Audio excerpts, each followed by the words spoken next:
શું આપણે આપણા બાળકોને તંદુરસ્તી આપી રહ્યા છીએ કે તેની મુશ્કેલી વધારી રહ્યા છીએ? આજકાલ આપણા બાળકો પેકેટવાળા નાસ્તા એટલે કે chocolate, chips, ice cream, cold drinks, biscuit, cake જે ઇઝીલી અવેલેબલ છે તેવા પેકેટવાળા નાસ્તાનો વારંવાર ઉપયોગ કરી રહ્યા છીએ. અને આ એટલું સામાન્ય બની ગયું છે કે તેના પર વિચાર કરવાનું આપણે સાવ ભૂલી જ ગયા છીએ. શું તમે જાણો છો આ ચમકતા પેકેટમાં શું છુપાયેલું છે જેથી બાળકને વારંવાર આ ખાવાની ઈચ્છા થાય છે? આ પેકેટમાં છે વધુ શુગર, વધુ salt, trans fat, chemicals, additives અને પ્રિઝર્વેટિવ્સ. અને વધુ શુગર, વધુ સોલ્ટ અને આ કેમિકલ્સ અને પ્રિઝર્વેટિવ્સ લાંબા ગાળે તમારા બાળકને diabetes, blood pressure, skin allergy, asthma વગેરેનું જોખમ વધારી શકે છે. અને આ જ કારણે ભારતમાં ઓબેસિટી પણ ઝડપથી વધી રહી છે. આ ફક્ત માતા પિતાની નહીં પરંતુ ઘરના દરેક સભ્ય અને દાદા દાદીની જવાબદારી છે. બાળકને યોગ્ય જીવનશૈલી શીખવામાં મદદ કરો. જેમ તમે કરશો તેમ જ બાળક શીખશે. જો તમે ઘરનો તાજો ખોરાક, ફળો, શાકભાજીનો ઉપયોગ કરશો તો બાળક પણ તે જ શીખશે.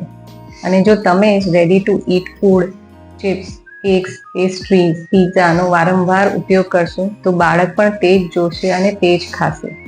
માટે તમારા બાળક માટે તમે આદર્શ બનો. બાળક તમને જ અનુસરણ કરે છે. અને જો તમે તમારા સગાવાળાના ઘરે મુલાકાત કરવા જાઓ અને ત્યાં કોઈ બાળક હોય તો તેના માટે કૃપા કરીને ચોકલેટ, ચિપ્સ, આઈસ્ક્રીમ કે કોઈ પેકેટવાળા નાસ્તા નહીં લઈ જતા. તમે જ વિચાર કરો, તમારા માટે ફક્ત આ એક ચોકલેટ છે અને એક ચિપ્સનું પેકેટ છે, પરંતુ આ બાળક બર્થડે પાર્ટીમાં કેક, મમ્મી પપ્પાના ફ્રેન્ડ્સના ગેટ ટુગેધરમાં આઈસ્ક્રીમ, પિકનિકમાં કોલ્ડ ડ્રિંક્સ, મોલમાં ગયા તો કેન્ડી અને પિક્ચર જોવા ગયા તો ચિપ્સ અને પોપકોર્ન.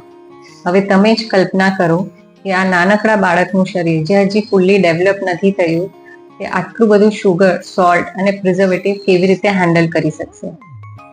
માટે જ પેકેટવાળા ફૂડની જગ્યાએ બાળક માટે ફ્રૂટ્સ, ડ્રાય ફ્રૂટ્સ કે કોઈ પણ હેલ્ધી ઓલ્ટરનેટિવ્સ લઈ જાઓ, અથવા તો બાળકને યુઝ આવે એવી સ્ટેશનરી આઇટમ્સ અથવા તો સ્ટોરી બુક્સને ગિફ્ટમાં આપો.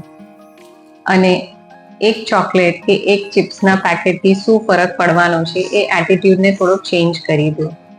એનો અર્થ એ નથી કે બાળકને જરા પણ ચિપ્સ કે ચોકલેટ આપવાની નથી. તમે જ તમારા બાળક સાથે બેસીને મહિનામાં 1 કે 2 દિવસ ડિસાઈડ કરો જે દિવસે એ કોઈ પણ એક આઈટમ એ દિવસે લઈ શકે છે, જેથી બાળકનું પેકેટવાળા ફૂડ પરનો કંટ્રોલ થઈ શકે છે. અને આજથી જ ઘરમાં નિયમ બનાવો કે જંક અને પેકેટવાળા ફૂડનો ઉપયોગ ઓછો કરશું અને તાજો અને તંદુરસ્ત ઘરનો ખોરાકનો ઉપયોગ વધુ કરશું. તમારું આ નાનું પગલું બાળકના સ્વાસ્થ્ય માટે મોટું પગલું બની શકે છે.